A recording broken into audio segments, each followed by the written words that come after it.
Pound cake এত সহজভাবে যে বানানো যায় সেটা আমার জানা ছিল না।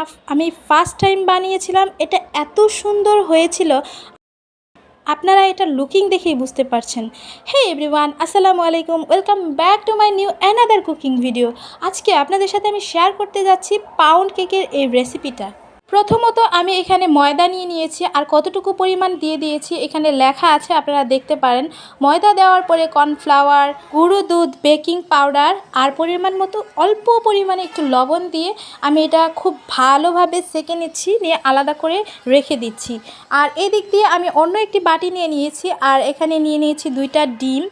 আর ডিম 2টার ভিতর থেকে আমি কুসুমটা আলাদা করে ফেলবো, কারণ কুসুমটা আমি পরে ব্যবহার করব, আর সাদা অংশটা আমি আলাদাভাবে করব।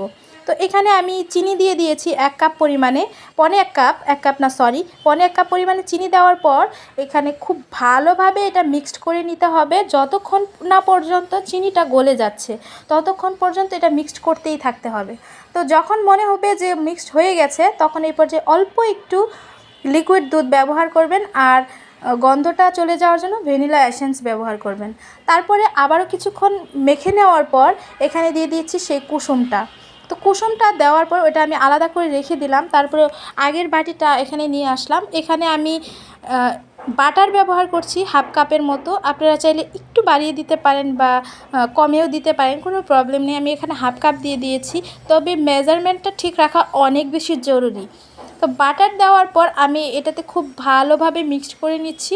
মিক্সড করে নেওয়ার পর শুকনো উপকরণগুলো মিক্সড করে নেওয়ার পর এখানে আমি দিয়ে দিচ্ছি সেই ডিম মেখে রেখেছিলাম। সেই ডিমটা অল্প অল্প করে দিব, আর একটু একটু করে মেখে নিব। অবশ্যই একেবারে দিতে যাবেন না, তাহলে ভালো হবে না। অল্প করে দিবেন আর কিছুক্ষণ করে মেখে নেবেন। তো তারপর দেখতে পাচ্ছেন যে এইরকম একটা মিশ্রণ হয়ে গেছে, আর এটা একদমই পারফেক্ট ছিল মিশ্রণটা। আপনারা দেখে বুঝতে পারছেন, আপনারাও এই পর্যায়ে বুঝবেন যে এটা মিশ্রণটা ঠিকঠাক হয়েছে। তারপরে আমি কেকের একটা মোল্ড নিয়ে নিয়েছি। মোল্ড নেওয়ার পর এখানে ঢেলে দিচ্ছি। আর এখানে আমি যেহেতু আজকে চুলায় বানাবো, তো চুলায় আমি আগে প্রিহিট করে নিয়েছিলাম। প্রিহিট করে নেওয়ার পর এই তো দেখেন আমার কেকটা একদমই পারফেক্ট হয়ে গেছে।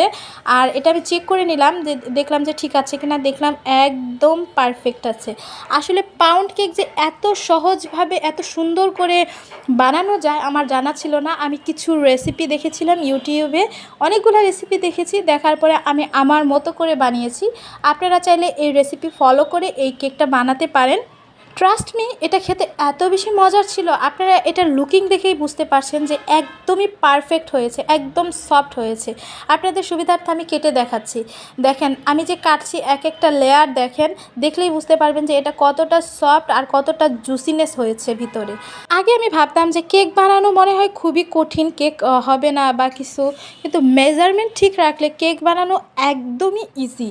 আর খুব অল্প উপকরণে আমি এই কেকটা বানিয়ে নিয়েছি। আপনারা চাইলে বাসায় একবার ট্রাই করে দেখতে পারেন, যারা কেক পছন্দ করেন, চার সাথে বলেন। আমি তো সবসময় কেকটা অনেক বেশি পছন্দ করি, তাই আমি আমার মতো করে বানিয়ে নিয়েছি। আমার এই কেকের রেসিপিটা আপনাদের কাছে কেমন লাগলো অবশ্যই কিন্তু কমেন্ট করে জানাবেন। আর যদি বেশি ভালো লেগে থাকে বন্ধুদের সাথে শেয়ার করবেন, আর লাইক কমেন্ট শেয়ার করতে একদমই ভুলবেন না। সবাই অনেক বেশি ভালো থাকবেন, সুস্থ থাকবেন। আজ এই পর্যন্ত, আল্লাহ হাফেজ।